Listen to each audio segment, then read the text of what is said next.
Hi, good morning. ഇന്ന് മാർക്കറ്റിൻ്റെ analysis എന്ന് പറയുന്നത് ഓൾമോസ്റ്റ് നിഫ്റ്റിയുടെ അനാലിസിസിലേക്ക് പോയാൽ 25,240 to 280 ഒരു റെസിസ്റ്റൻസ് ഏരിയ നിപ്പുണ്ട്. അതായത് ഈ ഒരു ഏരിയ ഒരു റെസിസ്റ്റൻസ് ആയിട്ട് വർക്ക് ചെയ്യുന്നുണ്ട്, ഈ ഒരു ഏരിയ. സോ ഇതിനെ ഇപ്പോൾ നമുക്ക് എടുക്കാൻ പറ്റുക, ഇത് ഇങ്ങനെ ഒരു ട്രെൻഡായിട്ട് വേണമെങ്കിൽ ഇതിനെ എടുക്കാം.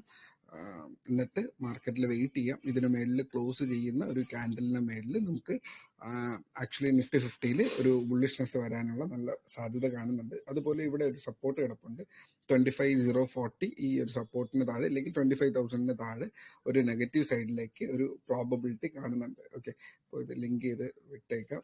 ഒരു കയറിപ്പോയ ഒരു മാർക്കറ്റ് ഒരു ചെറിയൊരു നെഗറ്റീവിലേക്ക് വന്നു, എന്നിട്ട് തിരിച്ച് വീണ്ടും ഇവിടെ താഴ്ന്ന സപ്പോർട്ട് എടുത്ത് തിരിച്ച് കയറുന്നതായിട്ട് കാണിക്കുന്നുണ്ട്. ഓക്കെ, സോ ഇത് നിഫ്റ്റി 50-യുടെ അനാലിസിസ് ആണ്. സോ ഇതിൻ്റെ ഒരു ടോട്ടൽ അനാലിസിസ് നോക്കിയാൽ ഇവിടെ ഒരു റെസിസ്റ്റൻസ് ഉണ്ടായിരുന്നു. ഈ റെസിസ്റ്റൻസിലേക്ക് തിരിച്ച് വീണ്ടും വന്ന് സപ്പോർട്ട് എടുത്ത് തിരിച്ച് കയറി പോകാൻ ശ്രമിക്കുന്നതായിട്ടാണ് കാണുന്നത്. ഓക്കെ, അപ്പോൾ ഇത് നിഫ്റ്റിയുടെ അനാലിസിസ്. നിഫ്റ്റി അത്യാവശ്യം ബുള്ളിഷാണ്, എന്നാലും ഈ ഒരു ട്രെൻഡ് ലൈൻ നോക്കി വെക്കുക. ആ ട്രെൻഡ് ലൈനിൽ ഒരു റെസിസ്റ്റൻസ് ഫീൽ ചെയ്തേക്കാം. 25,300 320 റേഞ്ചിലൊക്കെ മാക്സിമം അങ്ങനെ ഒരു ഏരിയ നീക്കാം. നിഫ്റ്റിയിലേക്ക് തിരിച്ചു വന്നു കഴിഞ്ഞാൽ ബാങ്ക് നിഫ്റ്റിയിലേക്ക് വന്നു കഴിഞ്ഞാൽ ബാങ്ക് നിഫ്റ്റി ഒരു റെസിസ്റ്റൻസ് ഏരിയ ക്രിയേറ്റ് ചെയ്ത് നിൽക്കുന്നുണ്ട്. സോ ഒരു സെക്കൻഡ്. ഓക്കെ, ഒരു ചാനലിലാണ് നിഫ്റ്റി പൊക്കോണ്ടിരിക്കുന്നത്. ഈ ഒരു ചാനലിന്റെ ഹയർ ഏരിയയിലാണ് നിൽക്കുന്നത്. സോ ഇനി ഒരു ക്യാൻഡിൽ, അപ്പോൾ ഇന്നലത്തെ ക്യാൻഡിൽ, അതായത് 4 hourൽ പ്രീവിയസ് ക്യാൻഡിലിന്റെ ഏരിയ എന്ന് പറയുന്നത് 41,500 എബവ് ആണ് കയറുന്നതെങ്കിൽ നമുക്ക് അതിനകത്ത് ഒരു ബൈയിങ് ഓപ്പർച്യൂണിറ്റിയും ആക്ച്വലി ഇന്നലത്തെ ഡോജി അല്ലെങ്കിൽ 4 hourന് പ്രീവിയസ് ക്യാൻഡലിന്റെ ഡോജി 51,240 താഴെയാണെങ്കിൽ ഒരു PE സൈഡിലേക്കുള്ള ഒരു ട്രേഡിനും പോസിബിലിറ്റി ഉണ്ട്. സോ 51,500 എബവ് ഓർ 51,240 ബിലോ എന്നുള്ളതാണ് ഇവിടുത്തെ ലെവൽസ്.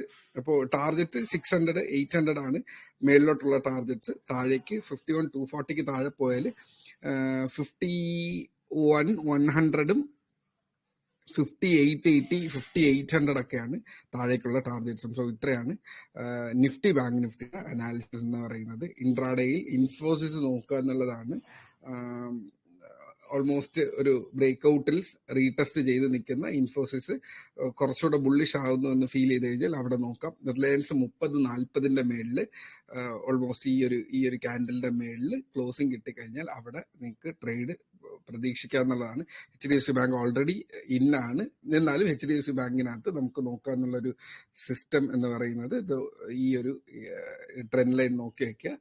സോ ആ ട്രെൻഡ് ലൈൻ ബ്രേക്ക് ചെയ്യപ്പെടുന്നുണ്ട് എന്നുണ്ടെങ്കിൽ നമുക്ക് അതിനകത്ത് ഒരു അനാലിസിസ് നോക്കുക എന്നുള്ളതാണ്. ഓക്കെ, ഇത്രയാണ് ഒരു മൊത്തത്തിലുള്ള ഒരു ട്രെൻഡ് അനാലിസിസ് ഫീൽ ചെയ്യുന്നത്. സോ ഇത് നോക്കിയിട്ട് ട്രേഡ് ചെയ്താൽ മതി. HDFC ബാങ്കിൽ ഇങ്ങനെ ഒരു പാറ്റേൺ ഉണ്ട്. HDFC ബാങ്കിൽ അത്യാവശ്യം സെൽ വോളിയം വന്നിട്ടുണ്ട്, പക്ഷെ വെയിറ്റ് ചെയ്യാം. അത്യാവശ്യം 16.48 മേളിൽ ക്ലോസിംഗ് വന്നു കഴിഞ്ഞാൽ നമുക്ക് അതിനെക്കുറിച്ച് ചിന്തിക്കാം. കുഴപ്പമില്ല, നോക്കാം എന്നുള്ളൊരു സിറ്റുവേഷൻ. 16.60 മേളിൽ ഇന്നലെ ബാച്ച് 9-ൽ ഞാൻ ഈ ഒരു സംഭവം പെർഫെക്റ്റ് ആയിട്ട് പറഞ്ഞു കൊടുത്തിട്ടുണ്ട്. 16.60 മേളിൽ കയറിയാൽ എന്തുകൊണ്ട് അത് നല്ല മൂവ്മെന്റ് വരും എന്നുള്ളത്. സോ അതിന് നല്ലൊരു മൂവ്മെന്റ് വരാനുള്ള പോസിബിലിറ്റി ഉണ്ട്. സോ ഇത്രയാണ് ഇൻട്രാഡേയിൽ പെട്ടെന്ന് പറയാൻ തോന്നിയത്. വേറെ കുറെ സ്റ്റോക്സ് ഉണ്ട്, ഇല്ലെന്ന് പറയുന്നില്ല. SBIN 824 മേളിൽ ഒരു നല്ലൊരു ഇൻട്രാഡേ ട്രേഡ് കിടപ്പുണ്ട്, നോക്കുക. ആക്സിസ് ബാങ്കിൽ 1184 തോന്നുന്നു.